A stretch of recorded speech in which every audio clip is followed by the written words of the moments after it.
जुड़ी हालिया घटनाओं में एक नाम सबसे ज्यादा चर्चा में रहा, एडिक्विटी। कई छात्रों और सोशल मीडिया यूजर्स ने इस कंपनी पर सवाल उठाए, लेकिन क्या ये आरोप तथ्यात्मक है या बस झूठी अफवाहें? हम आपके लिए लाए हैं एक जिम्मेदार और तथ्यों पर आधारित रिपोर्ट जो इन दावों की सच्चाई उजागर करती है। हाल ही में एक बड़ा आरोप सामने आया कि एडिक्विटी को टीसीएस के मुकाबले आधी फीस मिली, जिससे परीक्षा की गुणवत्ता पर असर पड़ा।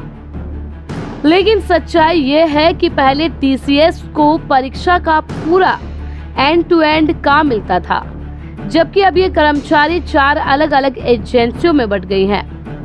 एडिक्विटी को सिर्फ परीक्षा संचालन की जिम्मेदारी दी गई थी, इसलिए स्वाभाविक रूप से उनकी फीस कम थी।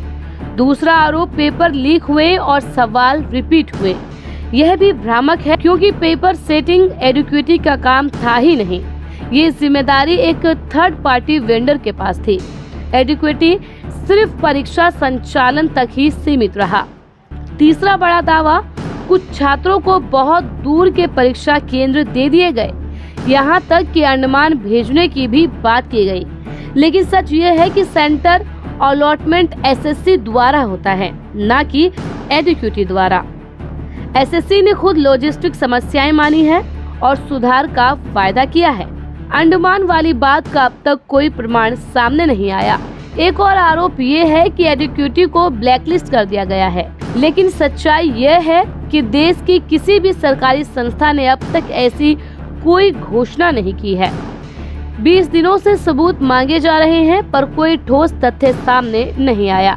इसके विपरीत टीसीएस को पहले एक बार ब्लैकलिस्ट किया जा चुका है। छात्रों ने सिस्टम हैंग होने की शिकायत की, जिसका ठीकरा एडिक्विटी के हार्डवेयर पर फोड़ा गया। लेकिन जांच में पाया गया कि इसकी असली वजह थी एक नया सुरक्षा सॉफ्टवेयर, जिसमें लैग था और उसने हार्डवेयर पर असर डाला। सरकार अब इस सॉफ्टवेयर की और टाइम सेंसिटिव बनाने में जुटी है। एक और सवाल उठा, इस बार छात्रों की संख्या में भारी गिरावट क्यों हुई? दरअसल इस बार आधार आधारित वेरिफिकेशन लागू किया गया था, जिससे फर्जी नामों से परीक्षा देने का खेल बंद हो गया।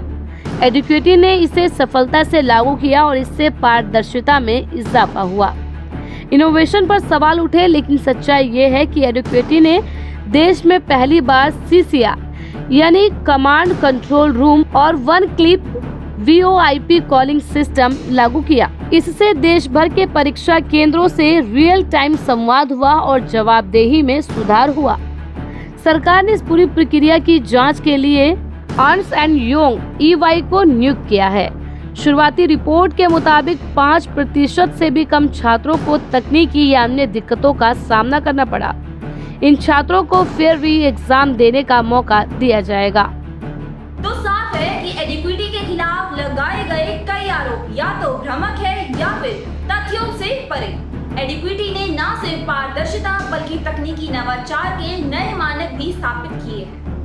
फिलहाल हमें अफवाहों से नहीं, तथ्यों से चलना चाहिए। हमारी रिपोर्ट में यही संदेश है। सच को जानिए, समझिए और साझा कीजिए।